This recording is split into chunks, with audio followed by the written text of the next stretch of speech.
ઉનાળામાં ગરમીને કારણે દિવસ લાંબુ લાગે છે, તેથી સ્વસ્થ અને મનને તાજગી આપવા માટે તમે નીચે મુજબનું આયોજન કરી શકો છો. સવારનો સમય: વહેલી સવાર 6 થી 9 વાગ્યા.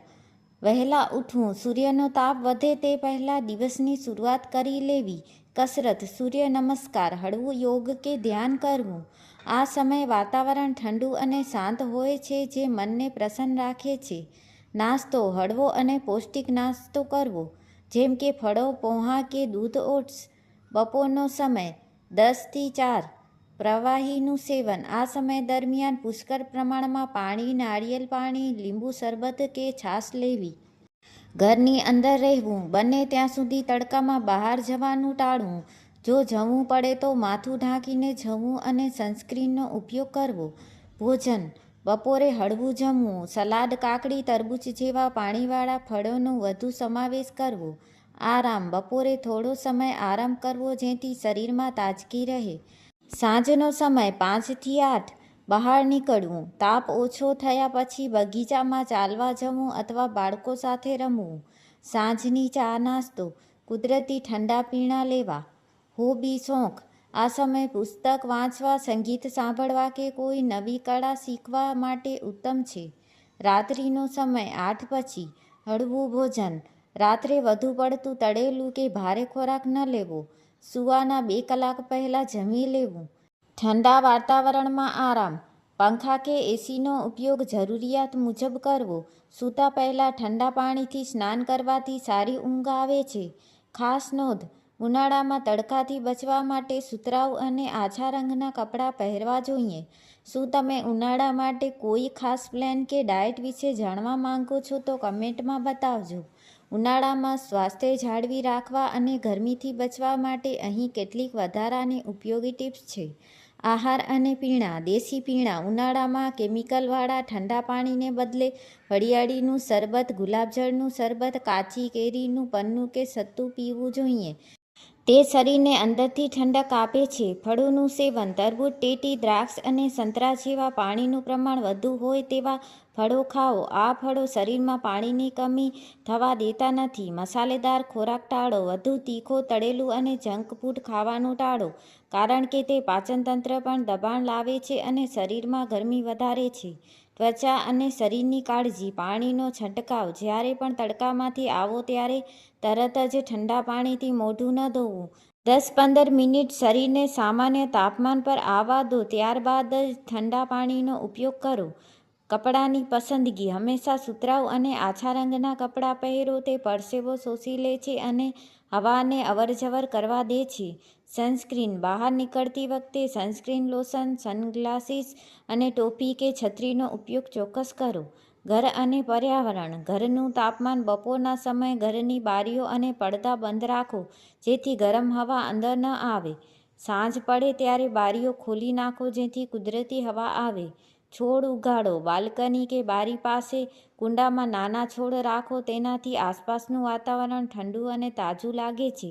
નાની પણ મહત્વની બાબતો: પગના તળિયાની માલિશ: રાત્રે સૂતા પહેલાં ગાયના ઘી કે નાળિયેરના તેલથી પગના તળિયે માલિશ કરવાથી શરીરમાં રહેલી વધારાની ગરમી ઓછી થાય છે અને ઊંઘ સારી આવે છે.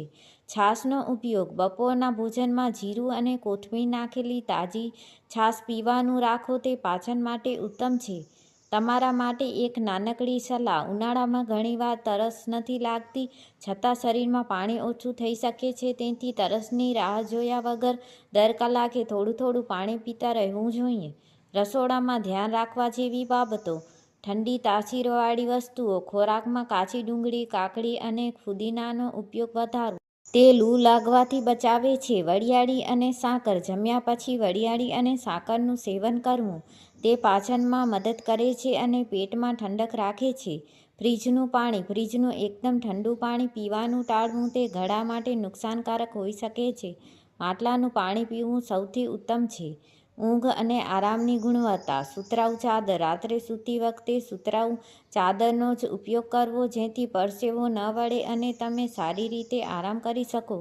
રાત્રિનું તાપમાન: જો તમે એસી વાપરતા હો તો તાપમાન 24 થી 26 ડિગ્રીની વચ્ચે રાખો. તે સ્વાસ્થ્ય અને વીજળી બંને માટે સારું છે. હળવું સંગીત. ગરમીને કારણે ઘણીવાર ચીડચીડાપણું લાગે છે, તેથી સાંજે હળવું મ્યુઝિક સાંભળવું કે શાંતિથી બેસવું મનને શાંત રાખે છે. બહાર જતી વખતે ખાસ સાવધાની. પાણીની બોટલ સાથે રાખો.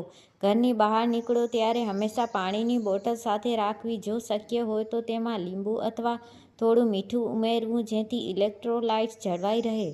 ગોગલ્સ અને સ્કાર્ફ. તમારી આંખો અને ત્વચાને સુરક્ષિત રાખવા માટે ગુણવત્તાયુક્ત સનગ્લાસીસ અને સ્કાર્ફનો ઉપયોગ કરવો. સમયનું આયોજન. મહત્વના કામો શક્ય હોય તો સવારે 11 વાગ્યા પહેલાં અથવા સાંજે 4 વાગ્યા પછી રાખવા. માનસિક શાંતિ અને પોઝિટિવિટી. મેડિટેશન. ગરમીના કારણે થાક જલ્દી લાગે છે. દિવસમાં 10 મિનિટ શાંતિથી બેસીને ઊંડા શ્વાસ લેવા. પ્રાણાયામ. તેનાથી શરીરમાં ઓક્સિજનનું સ્તર જળવાઈ રહેશે. છાયડામાં સમય વિતાવો. બપોરે વૃક્ષોની નીચે અથવા બગીચાના છાયામાં બેસવાથી મનને કુદરતી ઠંડક મળે છે. પ્રાણીઓ અને પક્ષીઓનું ધ્યાન. આ ઉનાળામાં તમારા ઘરની બહાર કે અગાસી પર પક્ષીઓ માટે પાણીનું કુંડું જરૂર મૂકજો. ગરમીમાં મુકાયેલું પાણી ઘણા જીવોનો જીવ બચાવી શકે છે. યાદ રાખો, ઉનાળો એ શરીરને ડિટોક્સ કરવાનો શ્રેષ્ઠ સમય છે. જેટલો કુદરતી પીણાં અને ફળો લેશો તેટલો જ તમે વધુ સ્ફૂર્તિલા અનુભવશો. સ્નાન. દિવસમાં 2 વાર સ્નાન કરવું સારું છે. સ્નાનના પાણીમાં લીમડાના પાન અથવા થોડા ટીપાં સુગંધિત તેલ નાખવાથી શરીરમાં ગરમીનું પ્રમાણ ઓછું થાય છે. ઘરને ઠંડુ રાખવાની દેશી રીતો. ખસના પડદા. બારીઓ પર ખસના પડદા લગાવો અને તેને પાણીથી ભીના રાખો. આમાંથી આવતી હવા એસી જેવી ઠંડક આપે છે. છત અને દિવાલનું તાપમાન. જો શક્ય હોય તો અગાસી પર સફેદ રંગ કરાવો, જે સૂર્યપ્રકાશને પરાવર્તિત કરે છે અને ઘરને ગરમ થતું અટકાવે છે. છોડનું મહત્વ. ઘરની અંદર સ્નેક પ્લાન્ટ કે મની પ્લાન્ટ જેવા ઇન્ડોર પ્લાન્ટ્સ રાખો, જે હવાને શુદ્ધ અને ઠંડી રાખવામાં મદદ કરે છે. માનસિક અને શારીરિક ઉર્જા. કેફીન ઓછું કરો. ચા અને કોફીનું સેવન ઘટાડો, કારણ કે તે શરીરમાં પાણીનું પ્રમાણ ઘટાડે છે. તેના બદલે નાળિયેર પાણી કે લીંબુનું શરબત પસંદ કરો. બપોરનું કામ. ગરમીના સમયમાં ખૂબ ભારે કામ કરવાનું ટાળો. શરીરને પૂરતો આરામ આપો જેથી લૂથી બચી શકો. હળવો ખોરાક. રાત્રિના ભોજનમાં દહીં અને ભાત અથવા ખીચડી જેવો હળવો ખોરાક લેવો. દહીં પાચનમાં મદદરૂપ થાય છે અને શરીરનું તાપમાન જાળવી રાખે છે. મુસાફરી કરતી વખતે પાણીના ટીપાં. જો તમને ખૂબ ગરમી લાગે તો કાંડા પર અને ગરદન પાછળ ઠંડા પાણીના પોતા મૂકવા અથવા પાણી છાંટવું. આનાથી શરીરનું તાપમાન તરત જ નીચે આવે છે. યાદ રાખવા જેવી વાત. ગરમીમાં ગુસ્સો અને ચીડચીડાપણું વધવું સ્વાભાવિક છે. વધુમાં વધુ શાંત રહેવાનો પ્રયત્ન કરો અને મધુર સંગીત સાંભળો. શું તમે જાણવા માંગો છો કે ઉનાળાની સાંજે બનાવવા માટે કોઈ સરળ અને હેલ્ધી રેસીપી શું હોઈ શકે છે?